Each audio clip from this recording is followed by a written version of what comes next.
The other success really is helping our players grow and come out into their spotlight and grow into who they are meant to be. So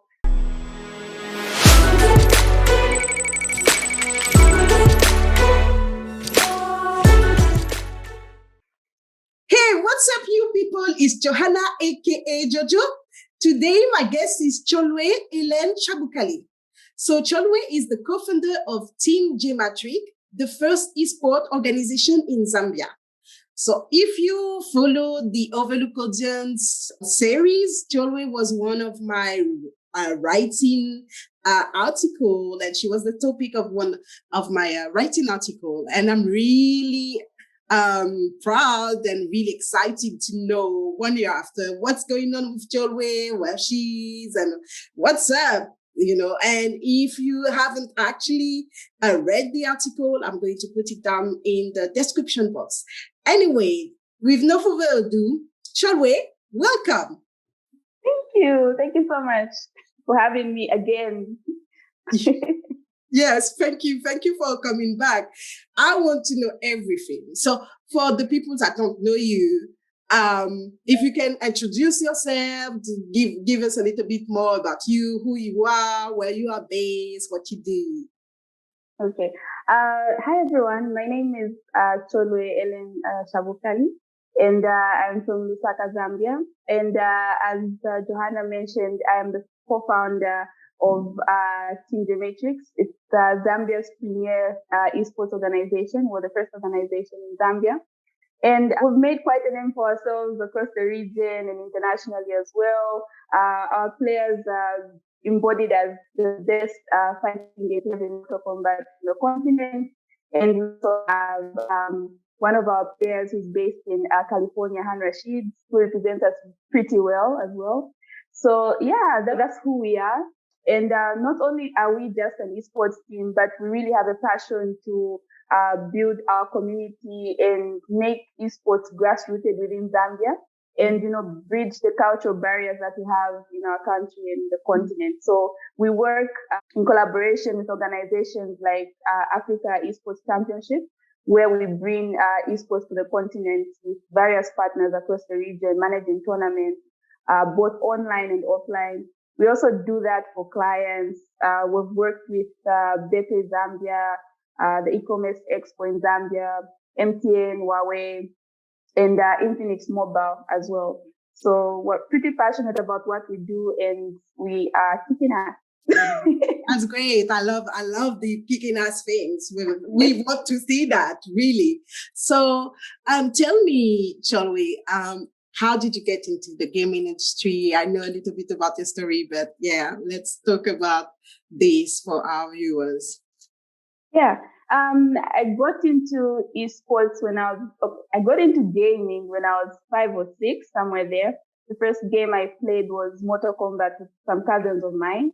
Mm-hmm. Since then, I was really interested in fighting games because that's all I could get my hands on as, I think I was a toddler, preteen, whatever. Mm-hmm. So it was Mortal Kombat and Tekken. And gaming has stuck with me throughout the years. When I went into high school, uni, I had a PC, so I got Halo Combat Evolved, and then I became a PC gamer. After that, in uni, I met my co-founder, Prince Musole, and we got introduced to like a huge expo for gamers within our country. Just a bunch of gamers making a huge party at a huge venue. And there I really saw the esports, the competitiveness around gaming. And that's when I got interested.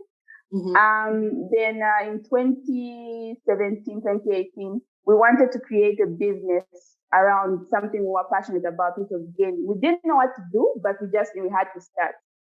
So we worked, we put ourselves together and started, we enrolled into an incubator called Bongo Hive. It's Zambia's first innovation hub.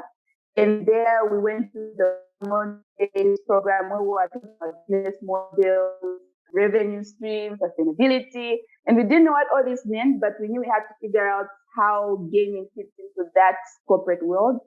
So since then, we've really focused on trying to make our business very sustainable so that we can change the world, because you can't change the world without money. So you have to really, we had to really go from thinking of our business as a hobby to being an actual business. Yeah. So it was our brains got twisted. That moment was really pivotal because we started seeing things upside down. And since then, I really started, because being a co-founder, Black girl in Zambia, where there's no team or people like me, it was hard to find people who looked like me doing what I was trying to do and find that motivation. So what I really tried to do was learn vicariously through other people's experiences. So I would watch people literally running their businesses that are similar to mine across the region or across the other continent and learn from them. So then try to apply that to what we're doing. So first, and I'm very, very, very curious about that. How would you watch people running their business? What will it be through YouTube or? And the second question that I wanted to ask: did you get any direct mentor or coaching from people that have done the same thing? No.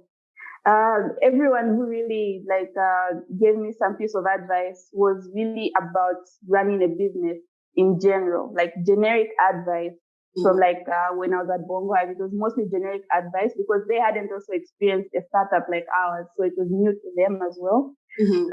But I give them credit because they gave me the foundation, so that helped me. And then when it came to looking at how I could really apply things, I watched a lot of YouTube, and I also stalked a lot of companies that I wanted our business to be like. So what are they posting? How are they posting? What's the tone of their language? How are they creating their brands? How are their players putting themselves out there? So basically, I was trying to study how the industry is evolving as well, trying to also backtrack the history, like esports. Like, for example, we wanted to go to Evo Evolution World Championship, which we successfully got a player there. So I had to now study, like, where did these guys start? Like, people used to meet squatting on the floor, doing tournaments. Now they've got like Warner Brothers and all these companies sponsoring them. So really trying to follow that trajectory. Yeah. And the internet was it really helped me because at least I could really look at their businesses, what's in the news, what are they posting, things like that. So I was learning from whatever plans I could get. Deep researching and investigating, people's talking, like in a basement. In a basement. Yes, that's great. So now, what is the success of your company, Gematrix, right now? Yeah, I think success is relative, right? So it's relative to you.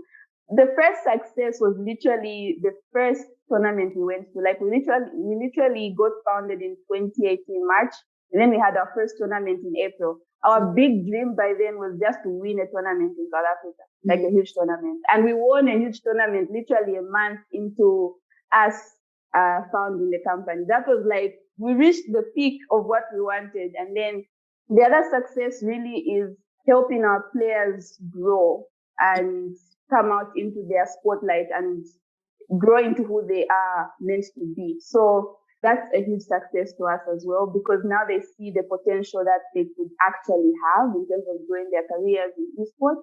And by helping achieve their dreams, we've also achieved our dreams of being an organization that's actually recognized, like not just in our country, but also regionally. People are like, oh, yeah, like who's Team Gematrix? So that's also success in itself. It's a small success, but it's something that encourages us to say, hey, we must be doing something right because we're getting so much attention. And other than that, the other success I can talk about is how all of us within the organization have really grown from the start. Like when we started the business, we really didn't know what we're doing, but now at least we have most of the tools and the platform to actually reach for the sky and reach for our goals and our dreams, which is to be one of the top esports organizations in the world, and have talent around the world that's really represented, and just really bridging the gap between esports and just day-to-day culture, and making esports known as a lifestyle. We want esports to be a lifestyle, something that's a part of us, and we want to share that part of us with the world. Yeah. Great. That's great. Definitely. So what's really let's talk about the fact that you mentioned that you are a Black woman in the esport, and you were the first one actually in Zambia as well. What can you tell us about that? But what is most needed for more women to enter the esport industry? And what do you think is the biggest hurdles that they face right now? I think for me, okay, to be honest, like being in Zambia, because it's predominantly a Black country, like I don't really feel it as I would if I was in another region. Yeah. But I do feel it when I start to look for opportunities outside, and I start to look for people who are actually doing what I'm doing. Then I feel it, say, oh, there's a huge bridge. Like there are very few people who I could point out in esports, and they're not necessarily running a team, but there is someone who I actually am starting to look at. She's the CEO of Vivo Geniuses. Forget her name, but yeah, she's a brilliant woman. So so it's really hard to do that, to look for people who are like you, achieving great things within your actual space. So it's game development, but it's not esports. So there's that difference. And then I think one of the hurdles we have is, like, where do you go to get educated about what you need to learn within your space? Mm-hmm. And there's not much knowledge being shared, and it's hard to find like a support system within esports for women, especially women of color. So it's I think that's one of the hurdles. I feel like if there was an active support system and challenges were shared and perspectives were shared, I think it would be something very encouraging and empowering, because you'd feel like you're not alone. Aloneness sometimes really gets to me, where I try to look at it. It's very hard to just go on LinkedIn and say, hey, can I talk to you? But I wish there was like a really community nice, somewhere, something free, casual, something that I could really like blend into. I think that would be great, because it would really be helpful to get perspective from different people. Yeah, from everywhere. Yeah, I understand. I completely go. Sympathize. Watch this space. Yeah. So the last questions that I will have for you here is, in your opinion, has the global crisis changed the esport industry ecosystem? And if so, is it in a positive or in a negative way? Or maybe both? I think it's both. I think it's both, but it's more positive. More positive because now, there's a panel where I once sat with various people from other esports organizations around Africa.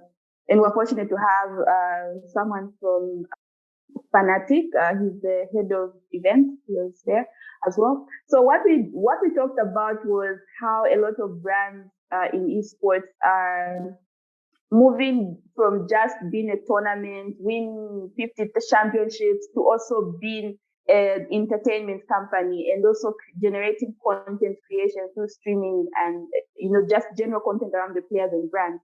So the pandemic has really brought to light that we also need that aspect to really tap into that connection between our brands and players and the rest of the world.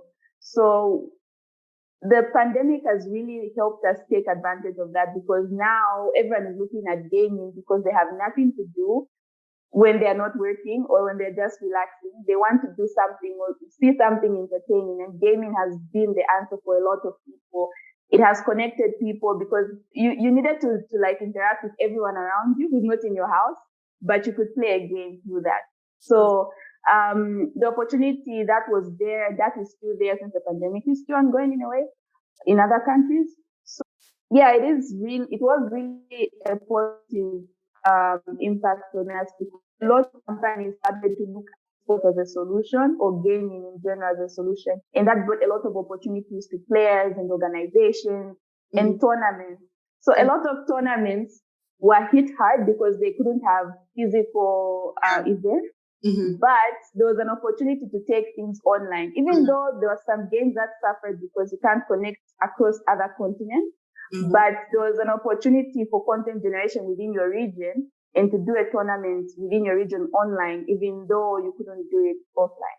So a lot of activations have been happening, and that's brought a lot of opportunities for a lot of people. So it's been good, even though we miss offline events because gaming is all about interaction. That's the negative. Where we don't get to see our friends, we don't get to travel. But the positivity is that online has really helped us keep our businesses alive. So that's been really great for the industry. That's great. Thank you. Thank you very much, Cholwe, for giving us those insight. And I would really love to talk more about esport in Africa as a whole. So today we are on the Overlooked segment, but I really love to bring you back to in the African gaming industry to talk about the esport in Africa. What are the opportunity for growth? What are the challenges? And really as well, how can we support you and the community in growing the esport in Africa and for you guys to be recognized even more internationally? So if you're happy with that, we're going to schedule sometimes anytime soon. So that's great. Do you have any last word of advice or last word that you want to say? The thing that I would like to say is